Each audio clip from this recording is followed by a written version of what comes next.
So in high school, my friend Brian McIntyre was holding a ballroom dance at Chester High School.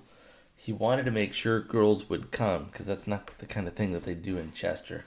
So he decided to charge the boys $5 to get in, but the girls could get in for only three.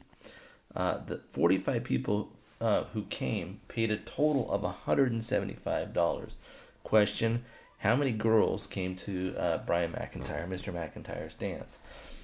So there's two equations here. One involves cash, and the other one involves just the number of people. So I'm going to write a let statement. I'm going to set let leg. I'm going to say let let let b be the number of boys that attended the ballroom dance, and also I'm going to say let g be the number of girls that attended the dance. So I know in total there were 45 people that showed up. So one of my equations, if I count the number of boys and I add to that the number of girls, I will get a total of 45 dancers. The other equation that I have to write involves cash paid, right? So I know the total was $175, and I know that every single one of the boys paid $5. So I'll say 5B, right? And every single one of the girls paid $3. So 3G, and that adds up to a total of $175. So here we are. Here's our system of equations. We've got B and G, and there's a lot of different ways that we could solve this. I am going to, let's see, tonight, what do I feel like doing? I feel like solving by elimination. And normally I would just go ahead and eliminate the girls. I'd probably multiply by -3, the top one. But I want to know how many girls came to the dance. So that's the variable I don't want to eliminate tonight. So what I'm going to do is multiply the top equation through by a -5.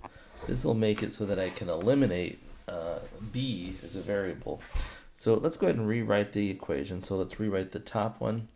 The top one is going to look like -5b minus 5g, and that will equal 45 times -5, which is -225.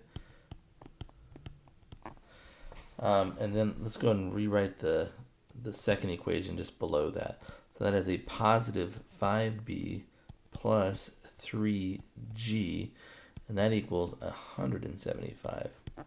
So you can see elimination here. My variable b will be eliminated because when I add, if I have equal things, ka-ching, and I add equal things, ka-ching, I will get equal things.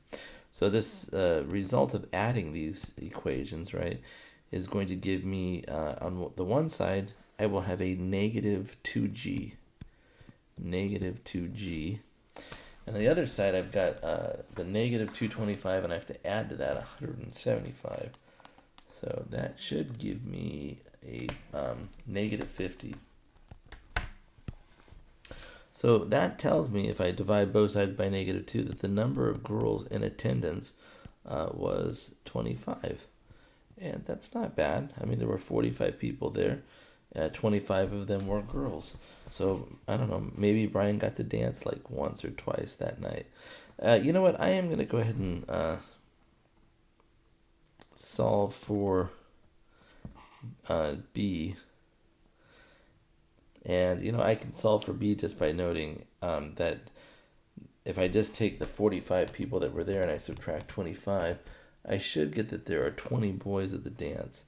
So I'll write that down. There are 20 boys at the dance also.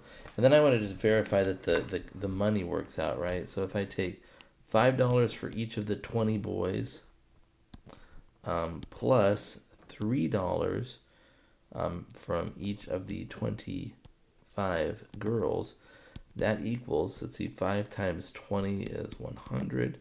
3 times 25 is 75, so I get that equals $175. So it checks quite nicely, and the answer to this question it was how many girls came to the dance? Answer 25. girls came and danced the ballroom dancing.